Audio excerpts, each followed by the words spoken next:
அமைச்சர் சொத்து குவிப்பு வழக்கில் தண்டனை பெற்றிருக்கிறார் என்று சொல்லி ஆதாரப்பூர்வமாக அறிவித்தார். திமுகவின் மீது அபாண்டமான ஒரு குற்றச்சாட்டு. திமுக ஒரு ஊழல் கட்சி, திமுக ஒரு 2G ஊழல் செய்திருக்கிறது, இன்னும் பல ஊழல்கள் செய்திருப்பதாக எடப்பாடி சொன்னதற்கு பதிலாக திமுக இதுவரைக்கும் எந்த ஊழலிலும் நிரூபிக்கப்படவில்லை. திமுக ஆரம்பித்த காலத்திலிருந்து இன்று வரைக்கும் திமுகவுடைய நிர்வாகிகள் மீது எந்த தண்டனையும் தமிழ்நாட்டில் கொடுக்கப்படவில்லை என்று சொல்லி அண்ணன் ராஜா சொன்னார்.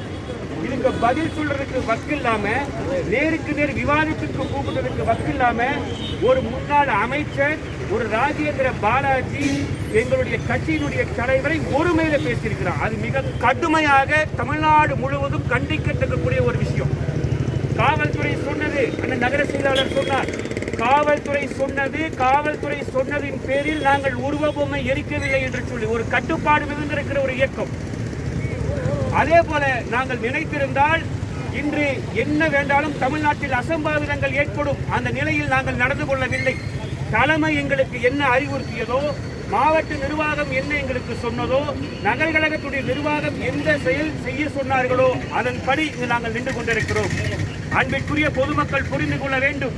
மாற்றுக் கட்சியுடைய நண்பர்கள் பேசும்பொழுது சொன்னார்கள், ராஜா வந்தால் உயிரோடு எரித்து விடுவேன் என்று சொல்லி. இன்னும் 3 மாசத்துல தமிழ்நாடு மக்கள் எடப்பாடிய உயிரோடு தமிழ்நாட்டில் புதைக்க போறாண்டா. அதை தெரிஞ்சு வச்சுக்கணும். ஃபர்ஸ்ட் வார்த்தையை பேசும்போது நீ 4 அடி பேசினா அதிமுக காரனுக்கு எச்சரிக்கை செய்யறோம். நீ 4 அடி பேசினா திமுக காரன் 8 அடி பேசுவான். ஒரு ஆளுங்கட்சியுடைய நிர்வாகி பேசுறான், திமுகவுடைய மாநில துணை செயலாளரை பற்றி ஒரு தரைக்குறைவான வார்த்தை பேசிட்டு போறான். காவல்துறை பார்த்து கொண்டிருந்தது.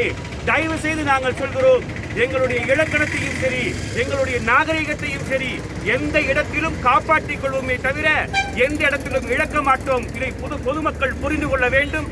ஆகவே வாய்ப்பு கொடுத்த நகர செயலாளருக்கும் மற்றும் இங்கிருக்க